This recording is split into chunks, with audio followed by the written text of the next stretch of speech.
So my best players under 20k video. I asked for 750 likes to release a best players under 50k, and that video hit over 1300 likes, which is incredible. If this video can hit, I don't know, anywhere above 500 likes, I'll be happy. But the most upvoted comment was also, can you do the most overpowered cheap diamonds? So I'm going to link the two of them together. This video is going to be the most overpowered diamonds that you can pick up for less than 50k MT. So I'm going to have one in each position. It's not necessarily going to be that they're playing the position that that's on their card. It's just I'm putting them in the position I think they play best at. So at the point guard, we have got my favorite point guard in my team this year, and it's Sleepy Floyd. So Sleepy Floyd is actually really cheap. Like right now he's around 35k-ish MT. Let's see what the cheapest one is. 35,950. So he's about 35k MT. So he's 6'3", meaning he's not small for a point guard. He comes with 3 Hall of Fame badges. Acrobat and Tireless Scorer are 2 really good ones to have. And he also comes with 13 gold badges. I bought mine with 15, but he does come with 13 and 2 silvers. He's got a 98 driving layup. He's got 96 open shot mid, 97 open shot 3, 95 free throw, 89 ball control, 96 passing vision, so he's a great passer. Steal 97, which is really, really good. 87 on ball defense, making him a good defender. 70 driving dunk. He also has 95 speed, 95 acceleration, and 95 speed with ball. This card is an absolute beast of a point guard. And for his price, at 30k, you can pick him up on bid. And a lot of the time, he does end up at around 30k. You cannot go wrong with this card. Sleepy Floyd has hot zones basically everywhere on the court except the left-hand corner, which is pretty much an irrelevant position for point guards to be shooting from anyway. He's got one of the nicest releases in the game. He's so easy to green it with, and he's got a really quick release, and it's also really easy to time well. His handles are really nice as well.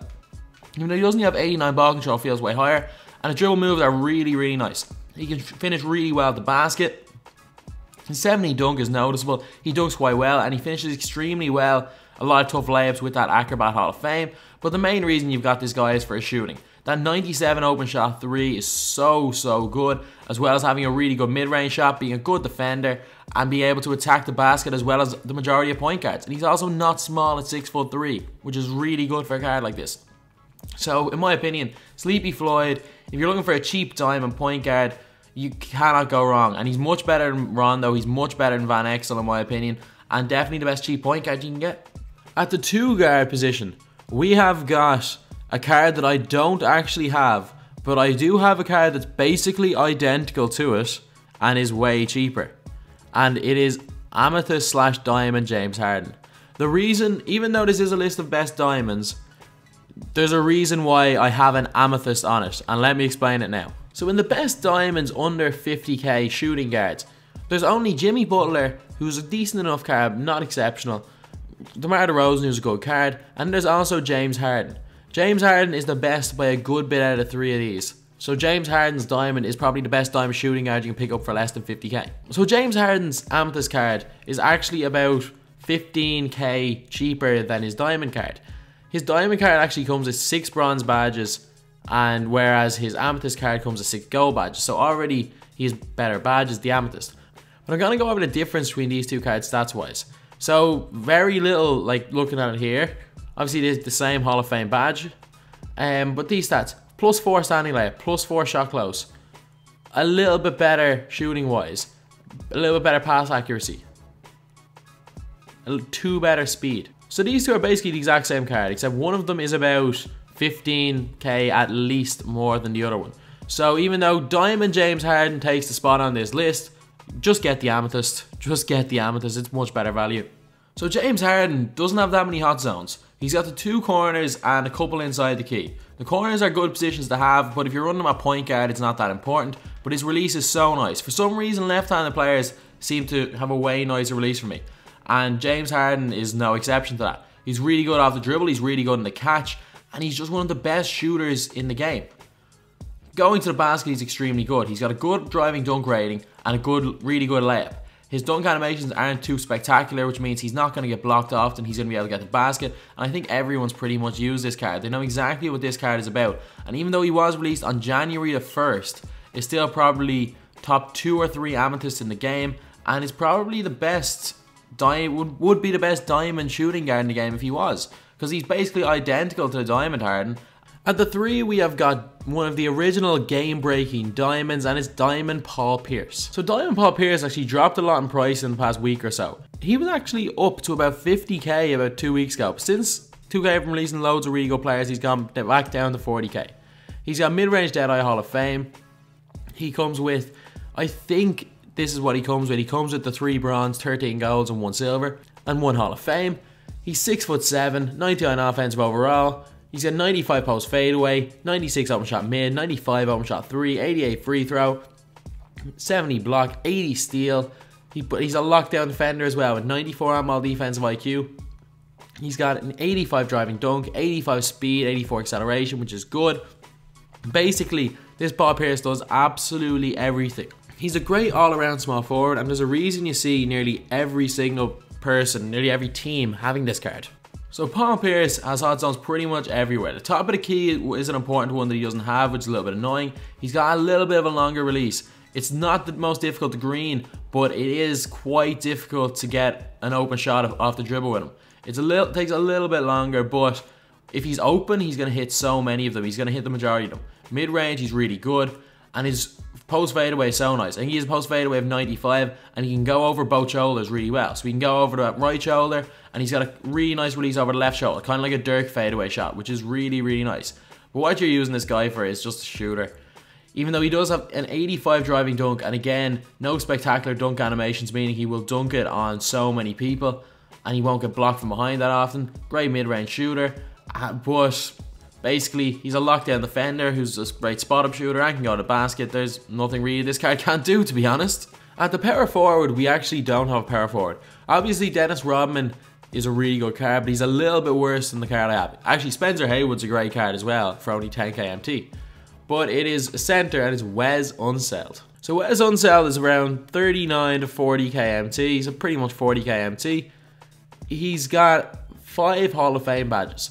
Bruiser, Brick Wall, Hustle Rebounder, Break Starter, and Putback King. To be fair, Break Starter is the most useless badge in the game, because even with Hall of Fame Break Starter, he still throws every single long outlet pass out of bounds. Don't know why, but he seems to do that. But he's got unbelievable stats. He's got like the 4th highest stat total of any card in the game. 96 post fade, 97 post hook. 89 open shot mid, 88 open shot 3 for a guy who shot 6 3-pointers in his NBA career. He's got 75 ball control for a center, which is really good. Look at his passing, 95 passing vision, 94 passing IQ. He can legitimately get away with playing point guard. 98 offensive and defensive rebounding. 95 block, 88 steal, 92 on-ball defensive IQ, 95 low post defensive IQ, 95 driving dunk, 87 speed, 85 acceleration. He's the one player in the game, I think, that you could get away with playing him in every single position, except for the position on his card. You can play him at the 1, the 2, the 3, or the 4, but he's going to struggle big time at the 5 for some reason. It's mad, but it's just the truth. So Wes Unseld has hot zones basically everywhere, which is insane considering he shot, I think it was 6 3-pointers in his NBA career. His post moves are really nice. He's got a really good post hook. Even though I missed that one right there, he does have a really good post hook that's very difficult to block for some reason. Unless you've got Yao Ming on him, it's very difficult to block. His fadeaway is really, really good as well. So inside, he's extremely good. His only downside is that he's only 6'7". Shooting wise, he seems to shoot really well from the corners for me. But from the wings, he doesn't shoot that well. Even though he does have a good 3-point rating, it's just, I kind of struggle with him. His release is quite difficult to time.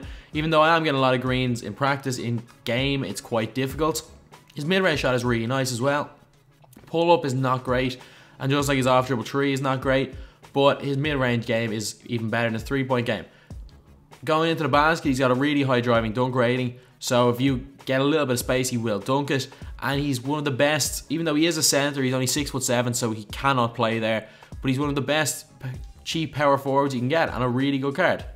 And at the 5, we have got Marc Gasol. So Marc Gasol, there actually is none of him up for under 50k MT, but there is one of them up for 51k MT, and it wasn't bought in a snipe and hasn't sold in a half an hour, meaning that he's not that in demand for 50k. I've seen him up for 48k in the past day, so that's why he's on this list. But Marc Gasol is, in my opinion, the best center in the history of my team. A lot of people are going to say different, but that's just my opinion. 97 post hook, 97 post fadeaway, 96 open shot mid, 93 open shot 3, 90 free throw, 85 passing vision, 92 passing IQ, 94 and 96 rebounding, 92 block, on-ball defensive IQ 94, 97 low-post defensive IQ, 70 driving dunk, 70 speed, 60 acceleration for a 7'1" center.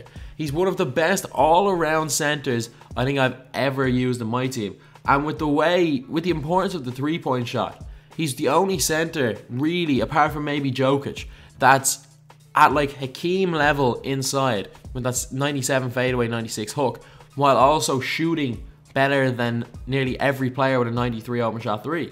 So in my opinion, this is definitely, without doubt, the best center in the game right now. He can hit three-pointers really well. His release, while I'm not timing it great now, is actually really easy to hit greens when he's open. It's a little bit longer, so he can't shoot that many contested, but when he's open, he hits them. He's actually really, really fast. Like 70 speed, and he's 7'1".